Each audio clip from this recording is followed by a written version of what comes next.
Hello students, आज हम लोग सीबीएसई बोर्ड के लिए क्लास 10th स्टूडेंट्स के लिए साइंस स्टार्ट कर रहे हैं। साइंस का ब्रांच है केमिस्ट्री। आज हम लोग केमिस्ट्री स्टार्ट करते हैं। केमिस्ट्री का जो फर्स्ट चैप्टर है, चैप्टर का नाम है केमिकल रिएक्शंस एंड इक्वेशंस। आज हम लोग chemical reactions and equation chapter को स्टार्ट करते हैं। इस चैप्टर का हमारा ये फर्स्ट लेक्चर वीडियो है, देखते हैं। चैप्टर का नाम है केमिकल रिएक्शंस एंड इक्वेशंस। हम लोग को सबसे पहले ये जानना होगा what is chemical reactions. What is chemical reaction? Chemical reaction, chemical reaction को हम लोग डिफाइन कर सकते हैं the process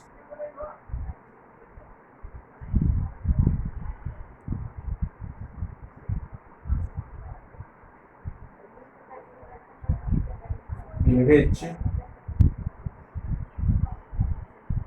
new substance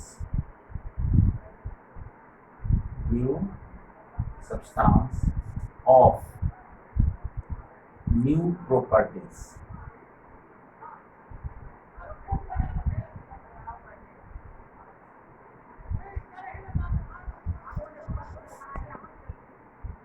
are formed.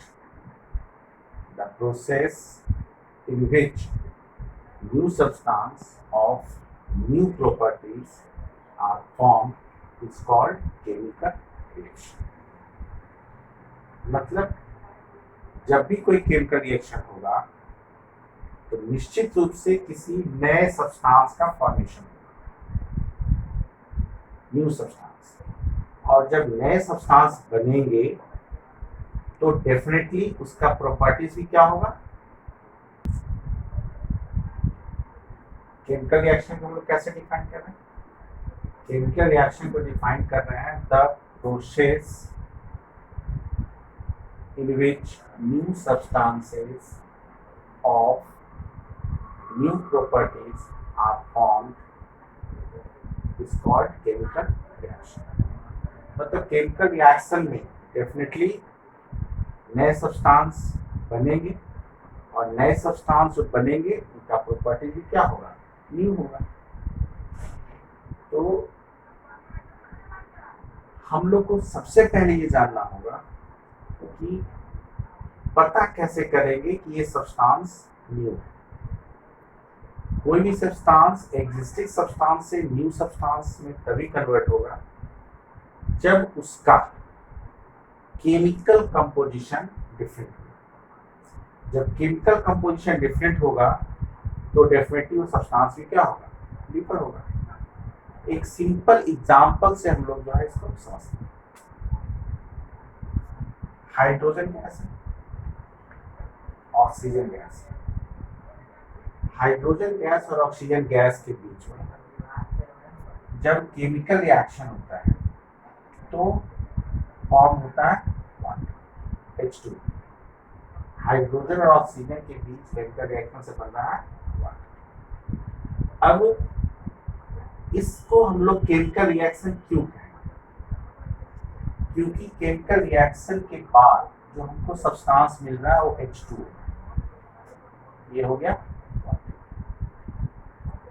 इसका फॉर्मेशन कहाँ से हो रहा है? हाइड्रोजन और ऑक्सीजन के बीच केमिकल रिएक्शन की वजह से। डेफिनेटली यहाँ पर वाटर जो फॉर्म हो रहा है एक न्यू सब्सटेंस है। न्यू सब्सटेंस इसलिए है क्योंकि वाटर का जो केमिकल कंपोजिशन है हाइड्रोजन के केमिकल कंपोजिशन और ऑक्सीजन के केमिकल कंपोजिशन से डिफरेंट है। और जब केमिकल कंपोजिशन डिफरेंट होता है तो सब्सटेंस भी डिफरेंट होता है। यहाँ पे हाइड्रोजन और ऑक्सीजन दो अलग अलग सब्सटेंसेस हैं जिनके बीच केमिकल रिएक्शन होने की वजह से न्यू सब्सटेंस का फॉर्मेशन हो रहा है और वो यहाँ पे न्यू सब्सटेंस हमारा है वाटर, H2।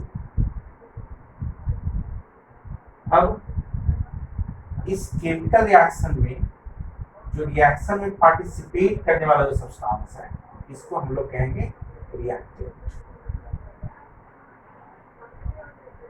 और रिएक्शन के बाद जो हमें न्यू सब्सटेंस मिल रहा है इसको कहते हैं प्रोडक्ट।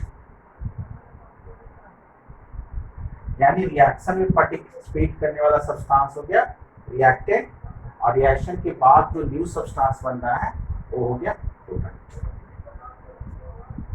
इस केमिकल रिएक्शन में जो न्यू सब्सटेंस बन रहा है वाटर, उसका प्रॉपर्टीज भी क्या होगा, डिफरेंट होगा, क्योंकि न्यू प्रॉपर्टी वाले सब्सटेंस बनते हैं। न्यू सब्सटेंस का प्रॉपर्टीज डिफरेंट कैसे, यहाँ पर कंपोजिशन से तो दिख ही रहा है, हाइड्रोजन का कंपोजिशन और ऑक्सीजन का कंपोजिशन अलग अलग है, और इन दोनों से मिलकर के जो न्यू सब्सटेंस बन रहा है वाटर, उसका कंपोजिशन क्या होगा, इन दोनों से अलग। प्रॉपर्टीज की जहां तक बात करें तो फिजिकल प्रॉपर्टीज में ही डिस्कस करें तो हाइड्रोजन गैस के फॉर्म में, रूम टेम्परेचर पर ये गैस के फॉर्म में होता है, ऑक्सीजन भी रूम टेम्परेचर पर गैस के फॉर्म में। बट इन दोनों के रिएक्शन से जो न्यू सब्सटेंस बना वाटर, वो रूम टेम्परेचर में लिक्विड के फॉर्म में। यहाँ पे क्या हो रहा है, फिजिकल प्रॉपर्टी डिफरेंट हो रहा है। बट ऐसा ही नहीं सोचना है केमिकल रिएक्शन में फिजिकल प्रॉपर्टी डिफरेंट होता है। केमिकल रिएक्शन में केमिकल प्रॉपर्टीज ही मेनली डिफरेंट होती है। उसी तरह से हम लोग दूसरा इसका प्रॉपर्टी देख सकते हैं। हाइड्रोजन ऐसा गैस है जो खुद बर्न करती है और ऑक्सीजन बर्न करने में हेल्प करती है। बट इन दोनों के रिएक्शन जो न्यू सब्सटेंस बना है वाटर, ये बर्निंग चीज को बुझाने के लिए यूज किया जाता है। यहाँ प्रॉपर्टीज क्या हो रहा है, बदल रहा है। किसी भी केमिकल रिएक्शन में दो तीन बातें जो इंपॉर्टेंट है। पहला ये कि केमिकल रिएक्शन के दौरान, during chemical reaction, the composition of reactant, the composition of product, both are similar. किस स्थिति, यहां पे देख रहे हैं कि हाइड्रोजन का 2 एटम, यहां पर भी हाइड्रोजन का 2 एटम, यहां पर ऑक्सीजन का 2 एटम है, यहां पर ऑक्सीजन का 1 एटम। यानी रिएक्शन के बाद जो हमें न्यू सब्सटेंस मिल रहा है वो रिएक्टेंट से ही बना है। रिएक्टेंट से न्यू सब्सटेंस कैसे बना, तो रिएक्टेंट से न्यू सब्सटेंस बनने का एक तरीका क्या है कि जो पुराने बॉन्ड्स है रिएक्टेंट के, वो स्प्लिट हो जाता है और न्यू बॉन्ड जो है प्रोडक्ट का वो फॉर्म करता है। यहाँ पे जो हाइड्रोजन है वो इस फॉर्म में था, एक सिंगल बॉन्ड H। ऑक्सीजन जो है इस फॉर्म में था, O डबल बॉन्ड O। इसके बॉन्ड अलग हैं, इसके बॉन्ड अलग हैं, ये सब्सटेंस अलग है, ये सब्सटेंस अलग है। लेकिन जब इन दोनों के बीच में केमिकल रिएक्शन हुआ तो केमिकल रिएक्शन के बाद ये जो बॉन्ड है, ये बॉन्ड स्प्लिट हो गया, टूट गया। टूट गए तो ये हाइड्रोजन एटम अलग हो गया, ये हाइड्रोजन एटम अलग। दोनों हाइड्रोजन एटम सपोज करते हैं कि अलग। ठीक उसी तरह से ऑक्सीजन के भी बॉन्ड क्या हो गए, टूट गए। तो यहाँ पे ऑक्सीजन एटम अलग हो गया, यहाँ पे ऑक्सीजन एटम अलग। अब ये दोनों आपस में मिल करके न्यू बॉन्ड का फॉर्मेशन। अब जब ये दोनों मिलकर के आपस में न्यू बॉन्ड का फॉर्मेशन करते हैं तो कुछ बॉन्ड इस तरह से बन जाता है HOH। यानी कि हाइड्रोजन का 2 एटम और ऑक्सीजन का 1 एटम आपस में कंबाइन होकर के न्यू बॉन्ड बना करके H2O का फॉर्मेशन करते हैं और ये हमारा बना वाटर। अब एक बात यहाँ पे सोचना है कि जब हाइड्रोजन के 2 एटम ऑक्सीजन के 1 एटम से कंबाइन होकर के H2O बनाया, यहाँ पे हम लोग देख रहे हैं, सोच सकते हैं कि हाइड्रोजन का 2 एटम ऑक्सीजन के 1 एटम से कंबाइन होकर के जब ये H2O का फॉर्मेशन करता है तो फिर ये ऑक्सीजन का 1 एटम कहाँ चला जाएगा। डेफिनेटली जैसा हमने बताया कि केमिकल रिएक्शन के समय जो पुराने बॉन्ड्स हैं रिएक्टेंट वो स्प्लिट हो जाते हैं और न्यू बॉन्ड प्रोडक्ट के बनते हैं। तो पुराने बॉन्ड जब स्प्लिट होंगे और स्प्लिट होने के बाद जितने सारे एटम्स हैं वो आपस में रीअरेंज होकर प्रोडक्ट का नया बॉन्ड बनाते हैं। तो डेफिनेटली यहाँ पे ऑक्सीजन एटम तो जाएगा, रह जाएगा। इसी के लिए क्या हम लोग करते हैं कि किसी भी केमिकल रिएक्शन को बैलेंस करना अनिवार्य, बैलेंस करना मस्ट। क्यों? एक लॉ 9th क्लास में पढ़े होंगे, law of conservation of mass, law of conservation of mass. Law of conservation of मास कहता है matter neither created nor destroyed during a chemical reaction. जब भी कोई केमिकल रिएक्शन होता है तो उस केमिकल रिएक्शन में जो मैटर है वो डिस्ट्रॉय नहीं होते हैं और नहीं क्रिएट होते हैं। फिर केमिकल रिएक्शन में होता क्या है? तो जैसा हमने बताया कि केमिकल रिएक्शन में रिएक्टेंट के सारे बॉन्ड टूट जाते हैं और फिर रीअरेंज होकर के प्रोडक्ट के नए बॉन्ड बनते हैं। यानी क्लियर है कि सिर्फ इसमें रीअरेंजमेंट ही होता है और जितने एटम्स रिएक्टेंट्स में मिलते हैं उतने एटम प्रोडक्ट में भी। इसीलिए मास के हिसाब से रिएक्टेंट का मास और प्रोडक्ट का मास सेम होता है, यानी हमारा मास कंजर्व रहता है। तो इसी चीज को सेटिस्फाई करने के लिए, to satisfy the law of conservation of mass, we must balance the chemical reaction. We must balance the chemical equation. chemical equation को बैलेंस करना अनिवार्य है। अब देख लेते हैं, अगर बैलेंस करते हैं तो बैलेंस में हाइड्रोजन का 2 एटम है, हाइड्रोजन का 2 एटम, वो तो इक्वल है। ऑक्सीजन का 2 एटम, यहाँ पर ऑक्सीजन का एक ही एटम है। अब ये इसका नंबर हम लोग 2 करना है इसके बराबर, उसके लिए यहाँ पे 2 लगेगा। नीचे का नंबर नहीं बदल सकती, नीचे का नंबर बताता है नंबर ऑफ एटम्स, ठीक है, और ये बताता है नंबर ऑफ मॉलिक्यूल्स। इसलिए बैलेंस करने के लिए ये नंबर हम लोग नीचे का नंबर जो है वो चेंज नहीं कर सकते हैं, यहाँ यहाँ यहाँ ये नंबर चेंज कर सकते हैं। तो यहाँ पे देखा जाए ऑक्सीजन का 2 एटम तो हो गया, बट हाइड्रोजन का कितना हो रहा है? 2 2 जा 4 एटम। तो हाइड्रोजन का 4 एटम करने के लिए यहाँ पे 2 करना होगा, यहाँ भी हाइड्रोजन का 4 एटम हो गया और ऑक्सीजन का 2 एटम, यहाँ भी हाइड्रोजन का 4 एटम और ऑक्सीजन का 2 एटम। अब जब दोनों के बीच में केमिकल रिएक्शन होगा तो क्या होगा? केमिकल रिएक्शन के समय हाइड्रोजन के बॉन्ड स्प्लिट हो जाए, तो जिस तरह से 1H2 था तो वो अलग अलग होकर के हाइड्रोजन एटम बना, उसी तरह से दूसरा जो मॉलिक्यूल है हाइड्रोजन का ये भी अलग होगा और ये फिर हमको 2 हाइड्रोजन एटम प्रोवाइड करेगा। पहला मॉलिक्यूल भी 2 हाइड्रोजन एटम प्रोवाइड किया और दूसरा मॉलिक्यूल भी 2 हाइड्रोजन एटम प्रोवाइड किया, यानी यहाँ पे कुल हाइड्रोजन के 4 एटम्स हो गए, 4 एटम्स हाइड्रोजन का है और यहाँ पे ऑक्सीजन का 2 एटम है। अब जब रीअरेंजमेंट होगा तो रीअरेंजमेंट में हाइड्रोजन के 2 एटम और ऑक्सीजन का 1 एटम ये इसके साथ मिलकर के वाटर मॉलिक्यूल का बनाएगा नया बॉन्ड, और जो दूसरे अलग जो ऑक्सीजन और हाइड्रोजन का 2 एटम है ये फिर मिल करके एक अलग वाटर का मॉलिक्यूल अलग बनाएगा, ये वाटर का मॉलिक्यूल बनेगा। तो इस तरह से देख सकते हैं कि H2O और H2O यानी 2H2O क्या हुआ? प्रोडक्ट का हमारा जो है। यानी इस तरह से हम लोग देखते हैं कि during a chemical reaction the atoms of reactant do not alter.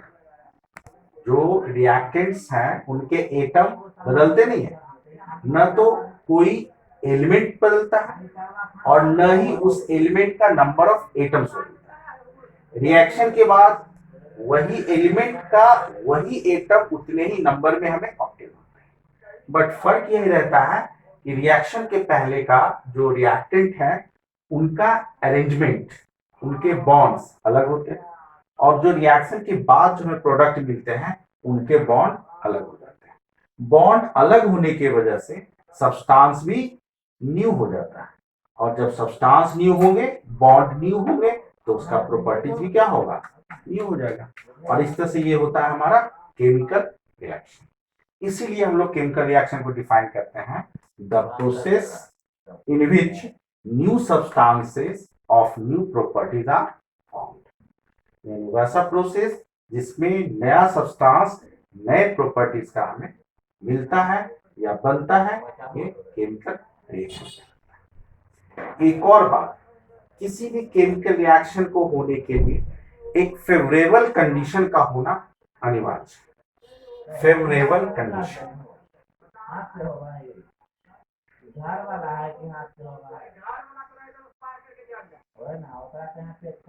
Favourable condition. अब जैसे हम लोग सोचते हैं, क्या हाइड्रोजन गैस और ऑक्सीजन गैस को मिक्स करके किसी कंटेनर में रख देंगे तो वाटर फॉर्म हो जाएगा? बिल्कुल नहीं। हाइड्रोजन गैस और ऑक्सीजन गैस को हम लोग 1 साल तक भी अगर किसी कंटेनर में रख देंगे तो वाटर का फॉर्मेशन नहीं होगा, क्योंकि हाइड्रोजन और ऑक्सीजन के बीच जो केमिकल रिएक्शन होगा, उस केमिकल रिएक्शन के लिए जो फेवरेबल कंडीशन है, जब तक उसे नहीं मिलेगा तब तक दोनों के बीच में केमिकल रिएक्शन स्टार्ट नहीं होगा। और इस रिएक्शन का फेवरेबल कंडीशन क्या है? Electric spark.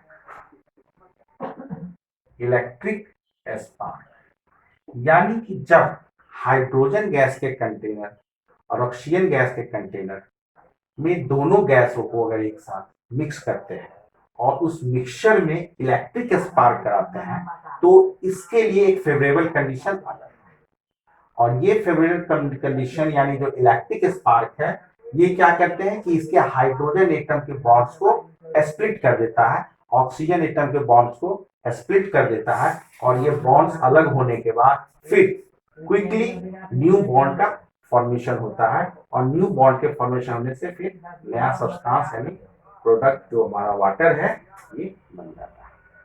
तो किसी भी केमिकल रिएक्शन के होने के लिए एक फेवरेबल कंडीशन का होना मस्ट। इसी चीज को हम लोग नेक्स्ट वीडियो में और अच्छे से क्लियर करेंगे, केमिकल रिएक्शन के बारे में और अच्छे समझेंगे, किसी केमिकल रिएक्शन को किस तरह से रिप्रेजेंट कर सकते हैं, केमिकल इक्वेशन कैसे लिखते हैं, फॉर्मूला कैसे बनता है, उस फॉर्मूला का क्या इंपॉर्टेंस है, और सबसे महत्वपूर्ण बात यह है कि किसी भी केमिकल रिएक्शन का जो कैरेक्टरिस्टिक्स है, इसको हम लोग नेक्स्ट वीडियो में देखेंगे।